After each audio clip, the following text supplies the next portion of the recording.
Welcome back mga katadad. Another day is another pagtitinda na naman ulit tayo. Ngayong araw ng Lunes mga katadad ay samahan nyo naman ako sa panibago nating pagtitinda. At sa mga oras na ito mga katadad, inagahan lang natin at 3:30 pa nga lang mga katadad ay andito na tayo sa meat shop. At dito nga mga katadad ay may request ang ating katadad na mag-tutorial tayo. Kung ano yun mga katadad. Kung bago lang kayo sa aking channel mga katadad ay mag-subscribe kayo para updated kayo sa ating mga susunod mga videos na ating mga in-upload dito sa ating munting channel na kakaibang diskarte tindero mga katadad. Ayan, salamat po. At for this video mga katadad ay tutorial nga ang ating gagawin. At ang katanungan ng ating katadad na nag-request ay kung paano daw ba ang ating gagawin sa tuwing may request ang ating mga customer na puro laman lang ang kanilang request at saan banda tayo maghihiwa. Kaya mga katadad, let's go! Samahan nyo ako sa araw na ito. Tara!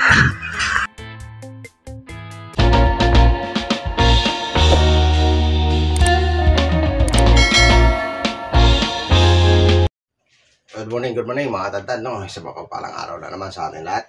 Welcome back to my channel. Another day. Another pagtitinda naman tayo. Mga katadad, ang ating paninda sa araw na ito. Ayan nga, bago ang lahat mga katadad, gusto kong batiin ang lahat ng butcher ng isang magandang umaga. Mga silent viewers natin dyan, subscriber natin dyan, Ayan, sa mapagpalang umaga sa ating lahat. And God bless us all. Ngayon mga katadad, for this video, ay may nagtanong sa atin yung ating katadad kung mag-request daw ba ang customer na puro naman saan tayo maghihiwa o saan part tayo maghihiwa. Yan mga katadad, yun ang ating video natin nang gagawin natin. Yan, tutorial tayo ngayon mga katadad. Sa ganun ay makatulong tayo doon kay ating katadad na nag-request kung saan parte ng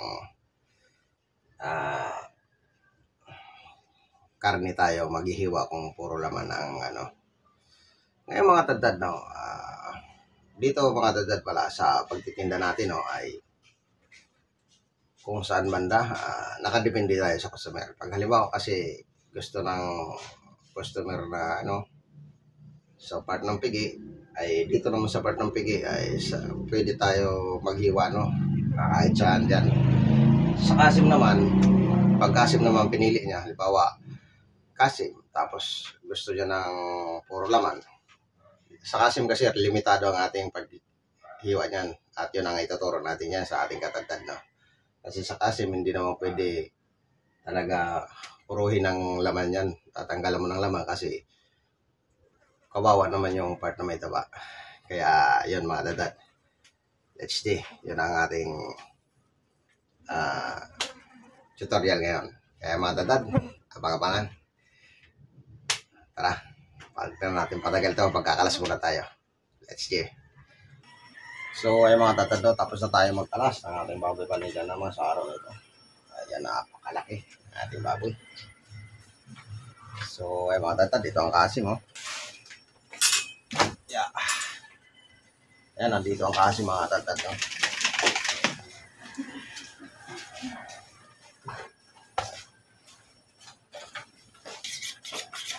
Kung pinahanap ko pagsakay ko na nakaalis na. Ayan mga tatad, ito na Ito yung part ng kasim. Yan.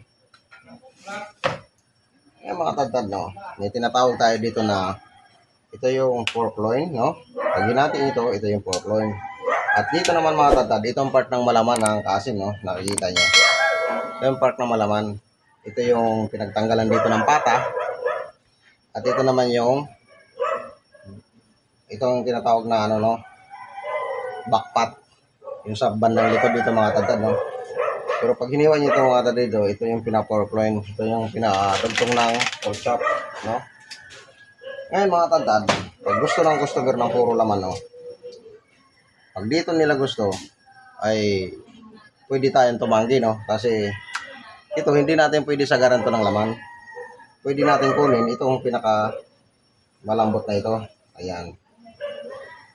Ayan mga tagtad. Dito tayo kukuha Pero pag part na ito, pag sinabing pork loin, hindi natin pwede laplapan yan. Kasi pag linaplapan natin yan, ang matitira niyan ay taba na, no? Ngayon, mga tadad, pwede tayo rito kumuha ng puro laman. At ganito ang pagkuha, mga tadad. Pag request ng puro laman, mga tadad, ito ang ano natin, no? Ganito. Ayan, puro laman yan, mga tadad. Kasi ito dito, part dito, malaman talaga ito dito, mga tadad. At ito ay kabilugan na tinatawag, no? Ayan, pwede tayo dito magganito. O ang tawag ko dito sa pag-slice na ito, no, ay pagtitrim. Ayan. Ngayon, dito mga tadad, mayroon na itong balat, no? At may taba na rito dito. Ayan. Iwalay lang natin mga tadad, no? Ayan. Ito ang part na may taba. Ayan. Ito ang tinatawag na pork loin. No? Ayan. Ito yung mga pambarbecue, pantosino, at pandinugan, adobo. Ayan. Ito ang napakaganda kasi may taba siya.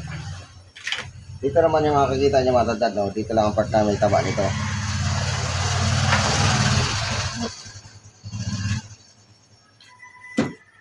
Yan. Ang taba nito mga tadad ay hindi gaano makapal, no? Kasi dito lang ang taba nito. Dito wala na. Dito yung part ng pinagputulan ng pata. Ayan. Ganyan lang i-slice din mga tadad, no? Kasi ito mga tadad, i-slice natin ito ng pang-display. Ang pag-slice nito mga tadad ay pag ganito. Ayan. Ang ano nito, taba laman, no?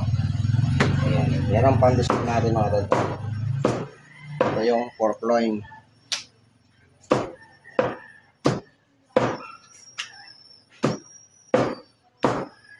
Ayan sa mga tadad, no?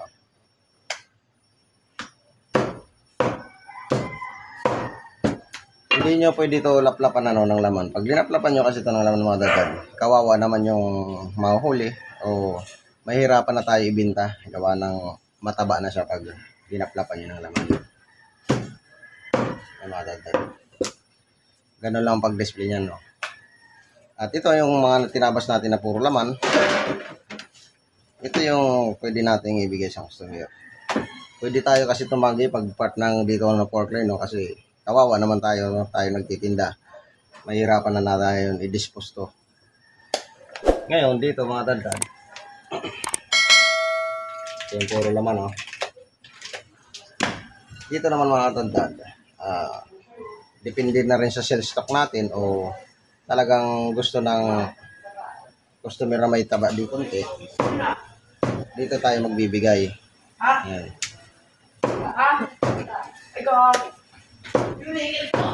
Ayan mga tadtad, hindi gaano siya mataba pagdating sa part ng dun sa pinagputulan ng pata unahan, no? Ayan. Ito na siyang ano, no? Ito naman yung bandang liig sa pinagputulan natin ng ulo.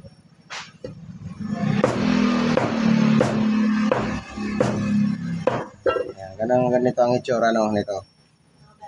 Kasi bandang liig nga ito. Ito masarap adobo rin, no? Ayan.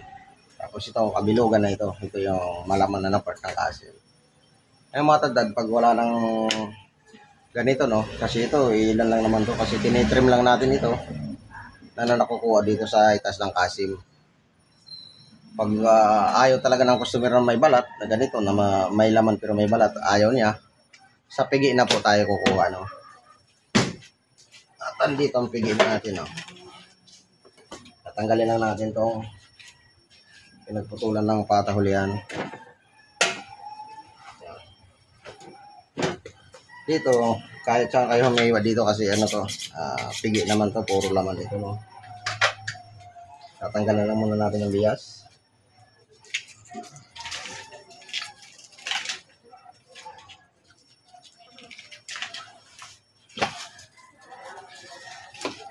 Boss, pamilya nito, boss. Ang bias mga tadad.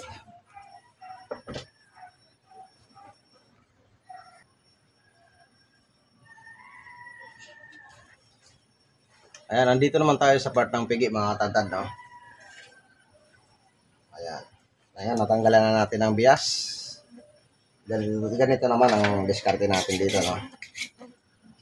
Pag puro naman ang gusto ng customer, mga tadtad, dito, pinakabilugan to, no? Ito rin yung pinagkakabitan ng pata rito, mga tadtad. Dito, mga tadtad, hindi rin tayo dito pwedeng sumagad ng laman, no? Pwede natin kunin ito.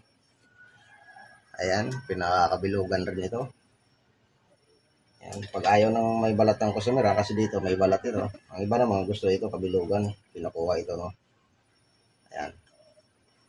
Pero pag gusto ng puro laman talaga mga tadtad, dito tayo kukuha ng pag marami, no? Mga 3 kilo, dito tayo kukuha. Ayan.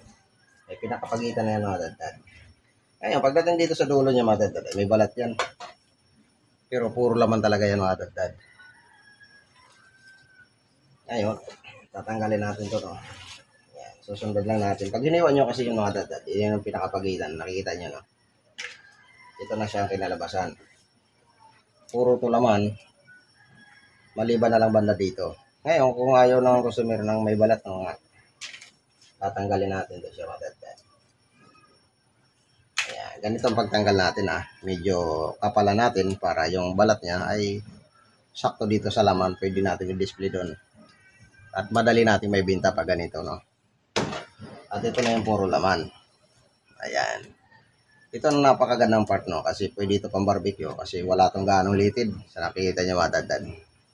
Ito yung mga ginagawang pangmurkon, tapa, at barbecue, mga tadtad. Ayan. Tapos, dito na tayo, mga tadtad. Tatanggalin natin to kasi itong part na may taba, no? Ito yun naman yung nagdudugtong sa limpo at pork chop. No, sa nakapansin. At yan ito ng ano natin, no? Natitira, no? Tatanggalin natin siyempre yung mga taba-tabang nakadikit. Yan, katulad nito. Yan. Dito, mga tadtad, kabilugan na ito. Dito, pwede pa kayo magbawas, no? Na mga hanggang 3 inch ang ititira nyo dito sa pinakabalat. Yan, ganon. Parang natitira dito, ay hindi naman tayo masyadong mahirapan magbinta, no? Ito, mga tadtad, mayroon din dito puro laman to. Yan. Nakadikit lang yung mga tadtad, kukunin nyo lang pinakapagitan. Ayan, no? Ayan, purong laman din to, mga tadtad. Ito yung pinagkakabitan ng pata uli, yan, ano? Ayan. Tapos, ito na yung mga tadtad. Dito na tayo mag-slice. Ayan. At dito, bahala na sa usapan nyo ng customer, no? Kung ano talaga ang gusto niya. Pwede rin tayo dito mag-slice ng ganito. Ayan. Kabilugan din to, mga tadtad. Nakita nyo, no? Puro laman talaga ito. Ano yun? Brown. Ano nga ito, eh? Pwede?